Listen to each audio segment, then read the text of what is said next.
বোর্ডে প্রশ্নের যে প্যাটার্নটা ওনারা করে সেটা হলো কি, যে দেখে যে দুইটা সেট প্রশ্ন করে রাখে, একটা সেট হলো ক সেট আর একটা সেট হলো খ সেট করে রাখে তারা। তো সেই অনুপাতে এখানে কিন্তু আমি এটা সাজাইছি, ক সেটটা রয়েছে এক অংশে আর খ সেটটা রয়েছে এক অংশে। তো এইভাবে কিন্তু প্রশ্নের প্যাটার্নটা আসতে পারে। সুতরাং তুমি প্রস্তুতি নাও, যদি তোমার ক সেটের দিকে প্রশ্ন আসে তাহলে সামনেগুলো আসার সম্ভাবনা 100%, আর খ সেট প্রশ্ন করে তাহলে এগুলো আসার সম্ভাবনা 100%। তো এখন আমি কি করব স্যার, আমি কি ক সেট পড়ে যদি খ সেট চলে আসে তাহলে তো আমি মার্ডার। তাহলে তোমাকে কি করতে হবে, প্রথম দুইটা ভালো মতো পড়ে গেলে ইনশাআল্লাহ কোনো মার্ডার না, দরকার চিন্তাই নেই, আরামে তুমি গিয়ে পরীক্ষা হলে সুন্দরভাবে লিখতে পারবে। তো যেই এখানে গদ্যাংশে যে অংশগুলো দেওয়া হয়েছে এবং পদ্যাংশে যে অংশগুলো দেওয়া হয়েছে সেই অংশগুলোর মধ্যে প্রথম দুইটা 100% ইম্পর্টেন্ট। আর কেউ যদি বলে যে আমি গোল্ডেন বা এ প্লাস পেতে চাই তাহলে আমি কি করব স্যার, তাহলে এই দুইটা অংশ ইনশাআল্লাহ পড়ে যাব।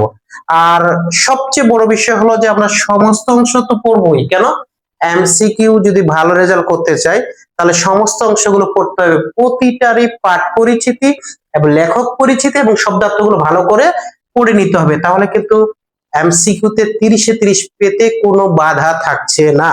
তো যাই হোক, আমরা শুধুমাত্র লিখিত যে প্রস্তুতি 70 মার্কের নেওয়ার জন্য এইটুকু ভালোভাবে পড়বো। তবে কোনগুলো ভালোভাবে পড়বো, প্রথম দুইটি অথবা এই বই পড়া অথবা শিক্ষা মনুষ্যত্ব, 21 গল্প অথবা মানুষ মোহাম্মদ সাল্লাল্লাহু আলাইহি সাল্লাম, আমাটির ভেপু অথবা প্রত্যেক প্রকার, তোমার কাছে এই দুইটার মধ্যে কোনটি কোনটি ভালো লাগে সেভাবে তুমি বাছাই করে পড়তে পারবে।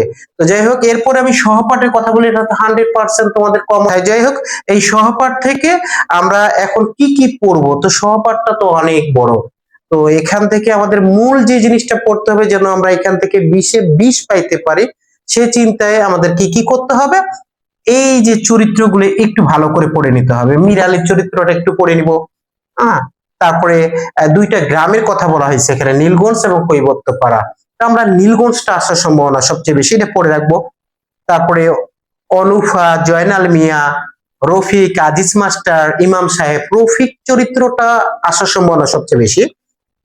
এরপরে 1971 সালে পাকিস্তান বাহিনীরা যে নির্যাতন চালাইছিল সে চিত্রটা এখানে কিন্তু আসবেই, এটা মাস্ট বি আসবেই, তোমরা বলো আর না বলো আর পড়ো আর না পড়ো, এটা আসবে, তোমাদের লিখতে হবে।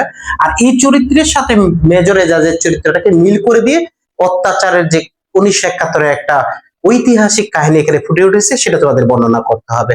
ইনশাআল্লাহ বুঝতেই পারছো যে কিভাবে প্রস্তুতি নিলে তোমার রেজাল্ট ভালো হবে। কেউ যদি বলে আমি অল্প পড়তে চাই তাহলে আমাদের প্রথম দুইটা পড়লেই হবে, গদ্যাংশ প্রথম দুইটা, পদ্যাংশ প্রথম দুইটা, সাথে আমাদের এই যে সহপাঠের অংশটুকু পড়লেই হবে। ইশার পরে তোমাদেরকে সুবিধা মতো দেওয়া হয়েছে, তোমরা তোমাদের সুবিধা মতো পড়ে নাও। ইনশাআল্লাহ কমন আসবে না এরকম কথা কেউ বলতে পারবে না।